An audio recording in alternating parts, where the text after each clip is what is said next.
আমার পঞ্চম শ্রেণীর ছাত্রছাত্রীরা আগের দিন আমি 108 এবং 109 পাতায় পড়িয়েছিলাম। আজ আমি এসেছি 110 পাতায়।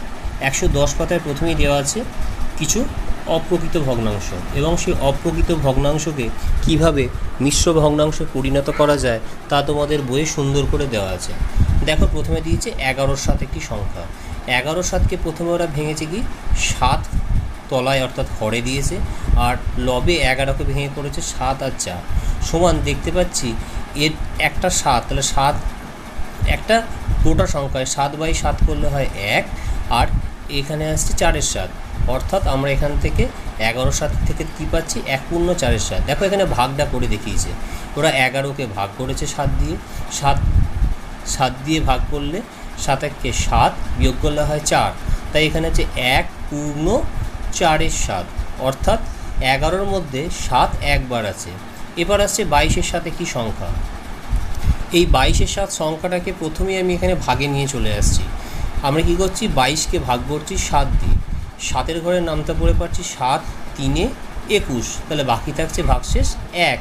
তাই আমরা এখানে লিখতে পাচ্ছি কি, এখানে লিখতে পাচ্ছি 3 হচ্ছে একটি পূর্ণ সংখ্যা, তাই লিখলাম 3, আর যেহেতু 1 বাকি থাকছে অর্থাৎ ভাগশেষ থাকছে, তাই লিখছি 3 যোগ 1-এর 7, অর্থাৎ এইভাবে আমরা লিখতে পারি 3 পূর্ণ 1-এর 7। ঠিক এইভাবে আসছে 32-এর 7। 32-এর 7কে আমরা ভাঙছি কি না, 32কে ভাগ করছি 7 দিয়ে, 7 4 28, তাহলে ভাগশেষ কত থাকছে, ভাগশেষ থাকছে 4।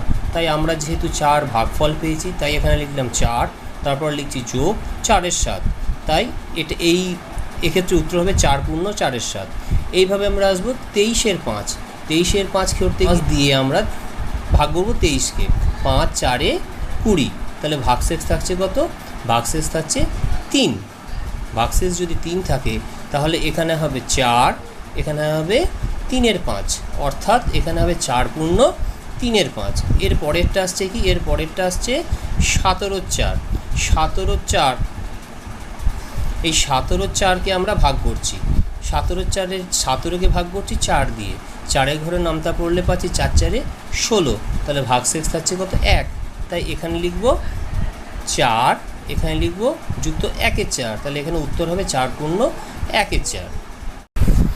এরপর আমরা আসছি এই পাতারই নিচের দিকের কিছু অঙ্ক আছে, যেমন 1-এর দাগ কি বলছে, নিচের অপ্রকৃত ভগ্নাংশকে মিশ্র ভগ্নাংশে পরিণত করি। তো 1-এর কয়েকটা দিয়েছে 21/4, অর্থাৎ লবে আছে 21, হরে আছে 4। তো আমি 4-এর ঘরের নামটা পড়ব, 4 5 20, তাহলে 5 হলো আমার ভাগফল, 4 5 20, তাহলে 21 থেকে 20 যদি বিয়োগ করি ভাগশেষ থাকবে 1।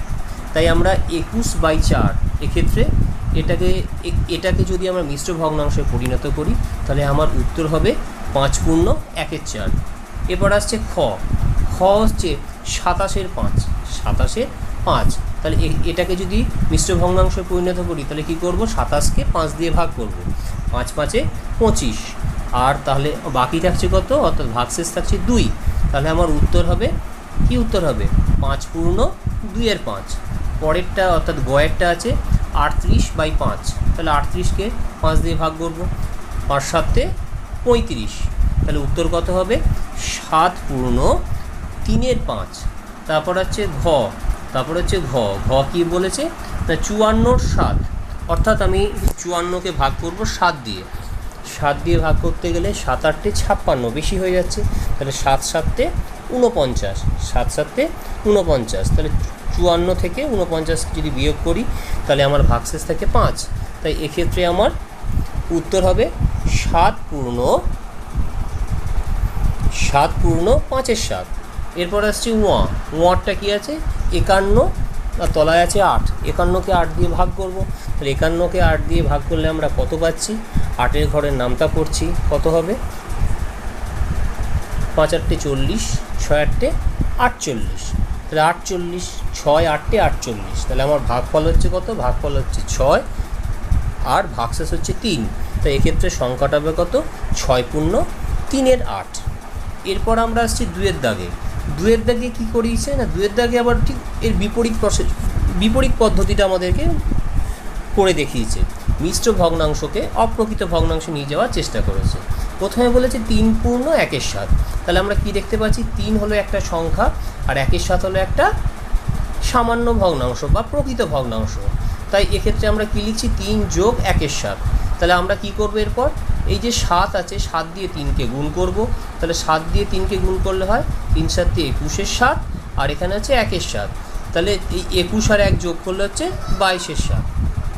এরপর আমরা আসছি তার পরের পাতায়। পরের পাতায় একটা মিশ্র ভগ্নাংশ দিয়েছে 4 পূর্ণ 4-এর 7। 4 পূর্ণ 4-এর 7 থেকে আমরা পাচ্ছি কি 4 হলো একটা গোটা সংখ্যা, তাই লিখেছি 4 যোগ 4-এর 7। তার থেকে আমরা সমান চিহ্ন দিয়ে পাই 4 গুণিত 7/7 যুক্ত 4-এর 7।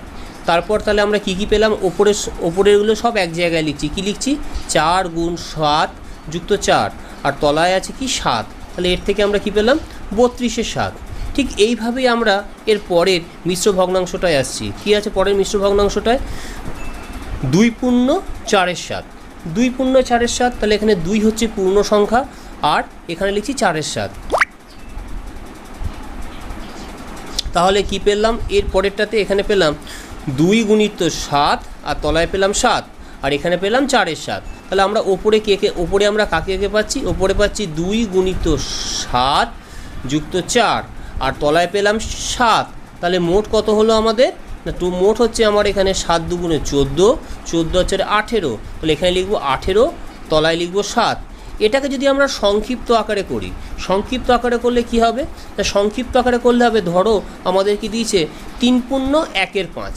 3 পূর্ণ 1-এর 5কে আমরা কি লিখতে পাচ্ছি 3 যুক্ত 1-এর 5।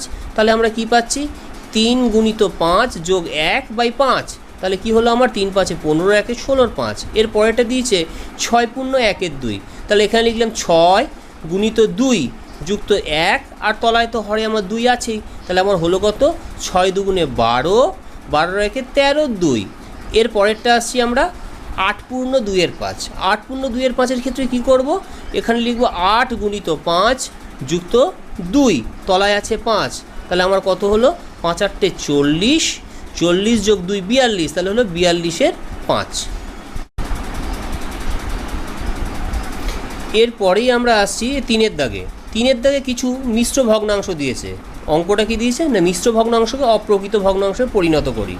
তাহলে এখানে আমাদের কি দিয়েছে, প্রথমটা দিয়েছে 3 পূর্ণ 5-এর 7। তাহলে এখানে আমাদের কী করতে হবে 7 3 21, 21 আর 5 26।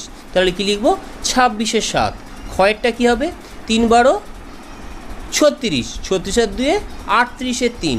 এরপরটা কী হবে 33 দুগুণে 66, 66 আর 1 67, 2। এরপর হচ্ছে ঘয়েরটা কত হবে 33 3 99, 99 আর 1 100। তাহলে এখানে হবে 100/33। এখানে হবে উয়ারটা কী আছে 3 6 18, 18 আর 5 যোগ করলে হয় 23। তাহলে হবে 23-এর 3। এরপর আসছে চয়েরটা কী দিয়েছে 3 পূর্ণ 5-এর 6। 3 পূর্ণ 5-এর 6-এর ক্ষেত্রে কী হবে 3 পূর্ণ 5-এর 6-এর জন্য হবে 3 6 18, 18-র সাথে 5 যোগ করলে হয় 23। তাহলে হবে 23-এর 6। এরপর আসছে ছয়েরটা কী বলেছে 4 পূর্ণ 7-এর 12। 4 পূর্ণ 7-এর 12, 4 12 48, 48-এর সাথে যোগ করলে হয় 55। তাহলে হবে 55-এর 12। এরপর আসছে বর্গীর জয়েরটা কী বলেছে 10 পূর্ণ 5-এর 8। তাহলে কত হবে 8 10 80, 80-র সাথে 5 যোগ করলে 85। তাহলে উত্তর হবে 85-এর 8। এরপর আসছে ঝয়েরটা কী বলেছে 15 পূর্ণ 3-এর 8। তাহলে 8 15 হয় কত, 8 15 গুণ করলে আমরা পাই 120, 120-র সাথে 3 যোগ করলে হয় 123। তাহলে আমার উত্তর হবে 123-এর 8। এবার আমাদের তলায় একটা লাইন লিখে দিয়েছে। কি লিখে দিয়েছে না, বলেছে প্রকৃত ভগ্নাংশ, অপ্রকৃত ভগ্নাংশ ও মিশ্র ভগ্নাংশ প্রত্যেকটি কিন্তু সামান্য ভগ্নাংশ। এই লাইনগুলো ঠিক এরকমভাবে যে লাইনগুলো আছে সেই লাইনগুলো আমাদেরকে অবশ্যই মনে রাখতে হবে, কারণ এগুলো পরীক্ষার সময় আসতেই পারে।